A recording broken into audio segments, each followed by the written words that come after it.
Salut tout le monde, aujourd'hui je vais vous parler de ce que j'ai pu trouver en faisant ma petite enquête autour des différentes applications mobiles pour jeunes. Je me suis principalement concentré sur 2 applications pour cette vidéo, mais il y en a beaucoup d'autres tout autant problématiques, donc il n'est pas impossible que j'en fasse un deuxième épisode une autre fois. J'ai vraiment été surpris de ce que j'ai pu trouver dans mes recherches, notamment un jeu mobile qui existe depuis très longtemps et qui est connu pour avoir beaucoup de problèmes. Le but de cette vidéo c'est de montrer la face peu visible de ces applications, pour faire comprendre aux plus jeunes, aux parents, aux grands frères, grandes sœurs, que le babysitting à la tablette peut être dangereux pour l'enfant. Notamment qu'un simple jeu mobile peut cacher beaucoup de problèmes, mais aussi d'autres applications, notamment le fameux Tinder pour jeunes. Avant de commencer, je vous invite à me suivre sur mon Instagram. Quand j'ai une idée de vidéo mais que j'ai besoin de témoignages ou de différentes pistes, c'est via Instagram que je lance ma recherche. D'ailleurs, l'une de mes prochaines vidéos aura des témoignages que j'ai reçus grâce à ma demande sur Instagram. Au-delà de ça, c'est là où je suis le plus actif, donc suivez-moi sur Instagram, le roi des rats YT. Bref, commençons. On va donc parler de 2 applications, dont une qui est disponible sur PC. La première dont je vais vous parler, c'est Movistar Planet. Il faut savoir que c'est un jeu très connu, qui a majoritairement un public féminin et très jeune. Et c'est assez vieux, ça a été créé vers 2009-2010. Ça va donc faire 10 ans qu'il existe. Malheureusement, vous allez comprendre que malgré son apparence enfantin et mignon, c'est bien plus glauque que ça. Personnellement, avant qu'on m'en parle pour cette vidéo, je n'avais jamais entendu parler de ce jeu. Alors qu'est-ce que c'est Movistar Planet? C'est un jeu de base sur navigateur qui est maintenant disponible sur iOS et Android. Le but de ce jeu, eh bien c'est un peu particulier à définir, mais d'après le site, le but est de devenir riche et célèbre, d'être une vraie star, bref, la célébrité. Sur ce jeu, tu peux jouer à des mini-jeux pour gagner des points de fame, donc de célébrité, et de l'argent. Cet argent te permettra de t'acheter des vêtements, du maquillage, des animaux de compagnie, tout ça pour clairement te faire bien voir dans les salons de discussion, être hype, être classe. Avant de vous raconter ce que j'ai pu trouver d'assez inquiétant, je vais vous parler du concept du jeu, que je trouve personnellement toxique pour la santé mentale des plus jeunes. Parce qu'on a clairement des enfants de 8 ans, voire peut-être moins, qui jouent à ce jeu. C'est la cible directe des créateurs de ce jeu. Déjà, ce qui m'a vraiment choqué, c'est au niveau des vêtements, des formes, des personnages, de leur silhouette, du maquillage, des poses quand les personnages peuvent bouger. C'est simple, tout est poussé à l'extrême. On te fait comprendre qu'être une star, c'est purement physique de base, et qu'il faut être ultra superficiel. Les vêtements sont très sexualisés, il y a vraiment dans l'apparence du personnage que tu peux créer une volonté à rendre les filles sexy. Alors que je rappelle, ce jeu est destiné à un public très jeune. Quand tu rentres dans les salons de chat, on dirait des copies conformes. Vous allez peut-être penser que j'exagère, que c'est qu'un jeu, mais il faut savoir que c'est un jeu, il faut se connecter très souvent, donc y jouer beaucoup pour que ça soit un minimum intéressant. Ou alors payer, mais on y reviendra plus tard. Il ne faut pas non plus oublier que ce jeu est destiné aux plus jeunes, comme je l'ai dit précédemment, et qu'il y a un réel jugement des personnes dans le jeu sur comment tu peux être habillé, etc. Et énormément de personnes s'impliquent personnellement dans ce jeu. On est limite dans du roleplay pour beaucoup. Ça ressemble vraiment à une petite cour de récré. Si t'es pas classe, si t'es pas beau, tu es très vite exclu. J'en ai vu dans les chats, juste en venant d'arriver, qui m'insultaient en me disant que j'étais moche et que personne ne voulait de moi. Sans contexte, sans rien. Alors forcément, à mon âge, ça me fait rire, ça peut pas me toucher sur un jeu. Mais un enfant très jeune qui se réfugie dans le jeu, qui là aussi se fait insulter sur son physique virtuel, c'est tout de suite moins drôle. Je vous invite vraiment à y faire un tour pour vous en rendre compte de vous-même. Rien que pour ça, personnellement, je ne le recommande pas. Il y a des jeux bien plus intéressants et réellement gratuits pour les plus jeunes. Parce que leur modèle économique se base principalement sur des options VIP, pour gagner plus d'argent dans le jeu, avoir accès à des salles de chat VIP, etc. Et on te le fait bien comprendre avec des pop-up régulières pour t'inviter à céder. J'ai donc voulu essayer pour une semaine, ça m'a coûté 3 €. J'ai donc eu beaucoup plus d'argent pour m'acheter des vêtements, des accessoires, etc.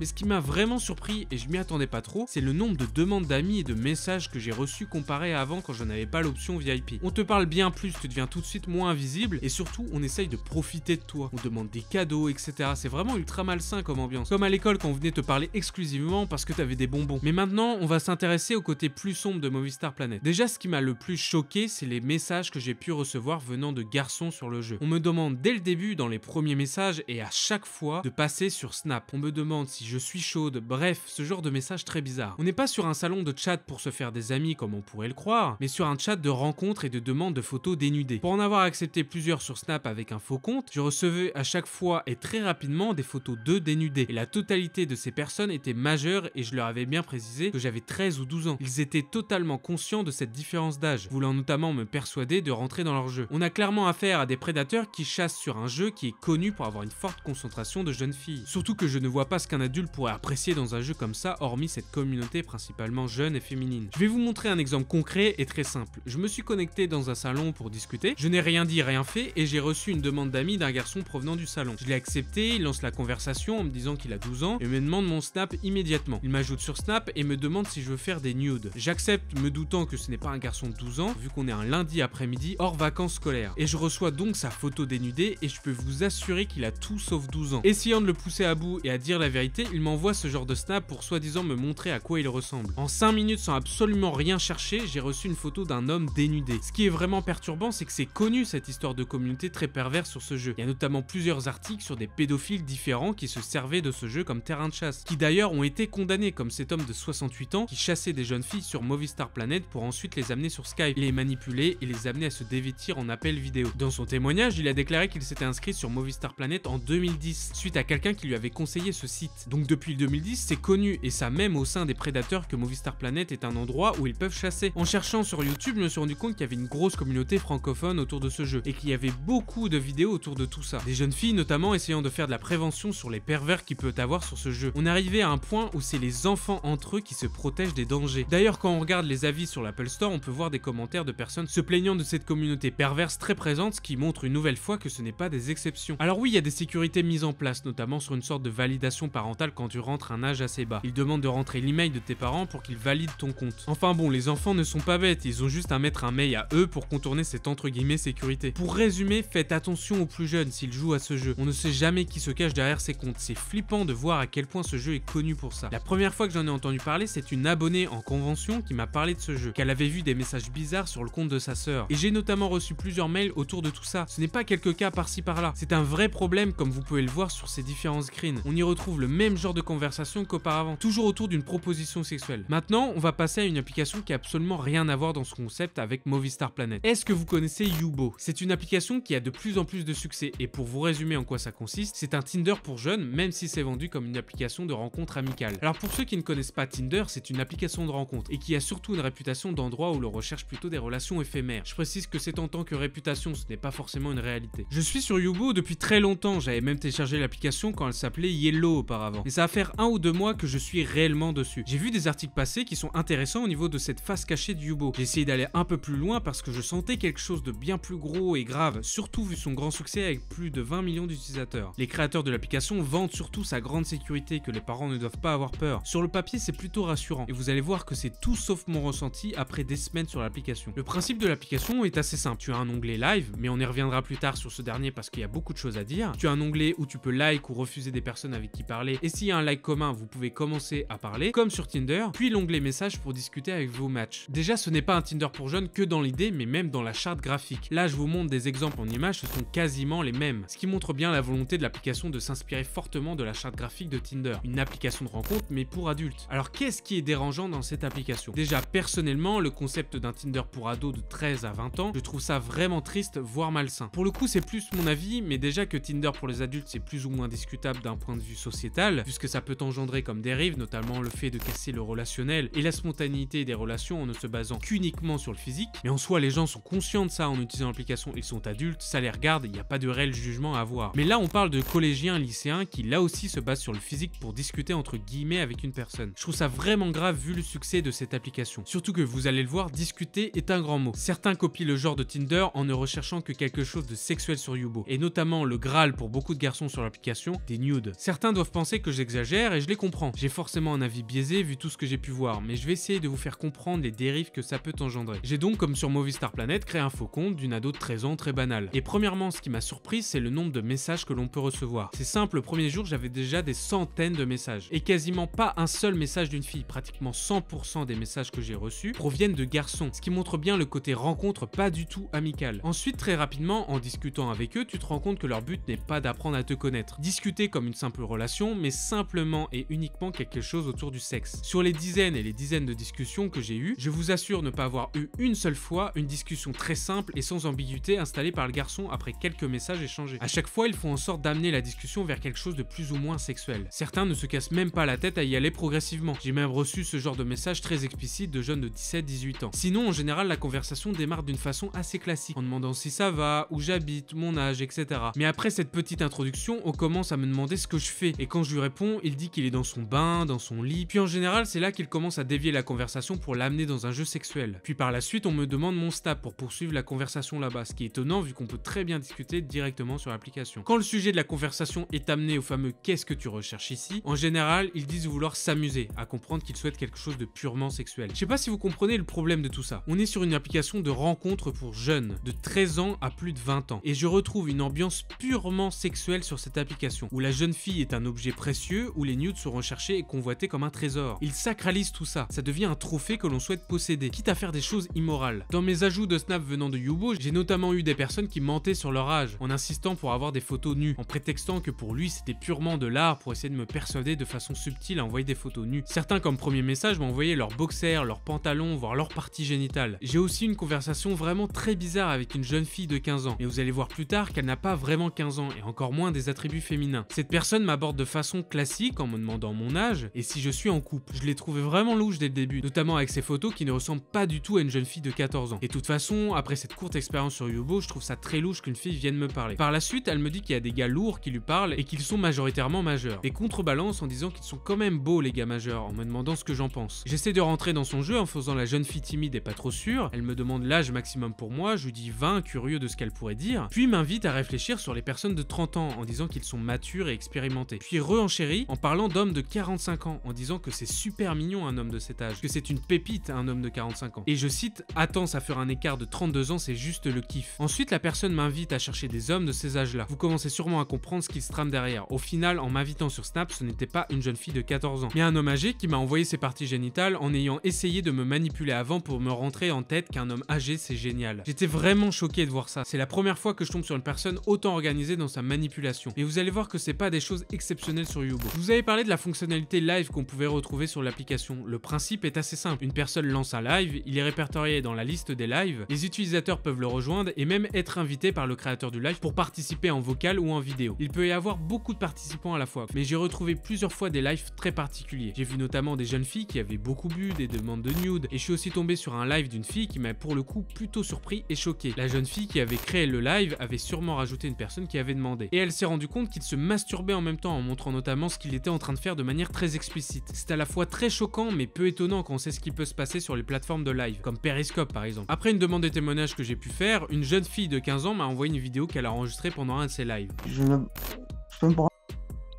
Je peux me prendre ou pas? Non? Tu veux ou pas? S'il te plaît, c'est vite fait, t'inquiète. C'est vite fait, je finis, après j'arrête. T'aimes pas ça? Ce qui est plutôt flippant, c'est le chat pendant que la personne fait des demandes sexuelles. On les voit qui l'encouragent, qui trouvent ça drôle, comme si c'était tout à fait normal et qu'ils avaient l'habitude de ça. J'ai aucune idée de l'ampleur réelle de ce genre de dérive. J'invite les utilisateurs de Yubo qui ont vécu des choses similaires à témoigner en commentaire. Mais je ne pense pas que ça soit des cas isolés. Les plateformes sont à chaque fois dépassées par leur succès. Et Yubo et Movistar Planet sont des exemples parfaits. Ils ont une équipe de modération, mais qui ne suffit pas. Movistar Planet, qui est destiné à des enfants, ne devrait pas avoir un système de discussion sans surveillance permanente. C'était certain que ça allait arriver. Leur modération n'est pas préventive, elle ne sert que quand c'est déjà trop tard. Avec ces deux exemples, je voulais vous montrer que le problème est réel. Et encore une fois, ce ne sont que deux exemples. Si cette vidéo vous a plu, j'en ferai certainement une deuxième partie. N'hésitez pas à me le dire, mais surtout partagez la vidéo. En parlez autour de vous, aux parents notamment. Ils sont malheureusement trop souvent les derniers au courant. Si vous appréciez la vidéo, je vous invite à faire un tour sur ma page YouTube pour me rémunérer gratuitement en visionnant des pubs. Mes revenus YouTube ne me suffisent plus depuis un moment suite à toutes les démonétisations que je subis. Merci beaucoup à ceux qui prendront le temps. Abonnez-vous pour d'autres vidéos comme celle-ci. On se dit à la prochaine. Ciao tout le monde.